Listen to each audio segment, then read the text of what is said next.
और देहरादून से एक और बड़ी खबर की ओर करेंगे, जहां उत्तराखंड ने एक और कफ सिरप पर बैन लगा दिया है। अहमदाबाद में बने एक और कफ सिरप पर बैन लगाया गया। 15 दिन में अब सैंपल की जांच रिपोर्ट देनी होगी। तो एफडीए के स्तर से लगातार कार्रवाई की जा रही है, शासन स्तर पर मॉनिटरिंग भी की जा रही है। तो उत्तराखंड ने एक और कफ सिरप पर बैन लगाया।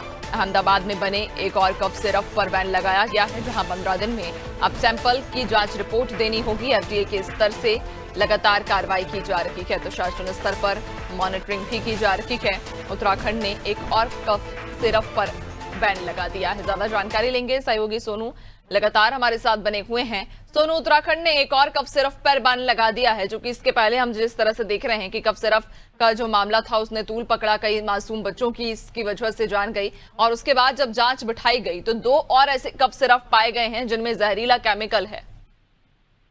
और देखिए, ये चूंकि बच्चों से जुड़ा हुआ मामला है और लगातार जैसे ही मामला सामने आया उसके बाद से सरकार, शासन, संबंधित विभाग के जो वरिष्ठ अधिकारी हैं वो पूरी सतर्कता बरत रहे हैं और एक के बाद एक कदम उठा रहे हैं। उसी परिप्रेक्ष्य में हम इसको देख सकते हैं कि जो एफडीए है उसके स्तर से लगातार जो अधिकारी कर्मचारी वो ताबड़तोड़ छापे भी मार रहे हैं और जो इसके अलावा दवाइयों के अलावा जो अन्य उत्पाद हैं उनकी भी सैंपलिंग कर रहे हैं। और जो मेडिकल स्टोर हैं वहां पर भी कफ सिरप जो है जब्त किए जा रहे हैं और सैंपलिंग भी की जा रही है।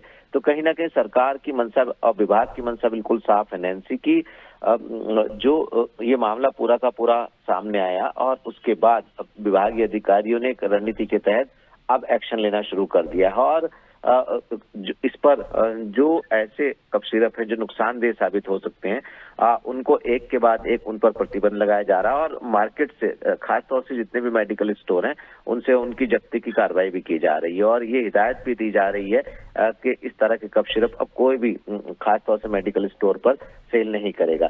चूंकि स्वास्थ्य विभाग के जो सचिव हैं वो पहले ही एसओपी जारी कर चुके हैं। केंद्र से भी कुछ गाइडलाइन आई थी और मुख्यमंत्री ने भी अधिकारियों से अपडेट लेकर दिशा निर्देश दिए।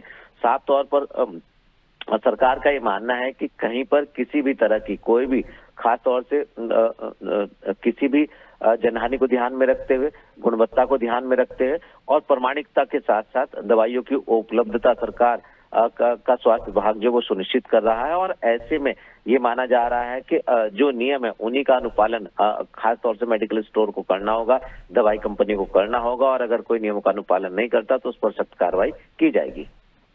बिल्कुल, यानी कि कहीं ना कहीं अब जांच जब बिठाई गई तो इस जांच में 2 कफ सिरप और ऐसे पाए गए जिनमें जहरीला केमिकल था और उसके बाद अब कार्रवाई करते हुए, चूंकि लोगों की सुरक्षा सर्वोपरि है, उनका स्वास्थ्य सर्वोपरि है और ऐसे में इसी को देखते हुए ये फैसला भी धामी सरकार ने लिया है कि इन दोनों ही कफ सिरप को बैन किया जाएगा। बहुत शुक्रिया आपका, बने रहिएगा और भी आगे आपसे अपडेट्स लेंगे।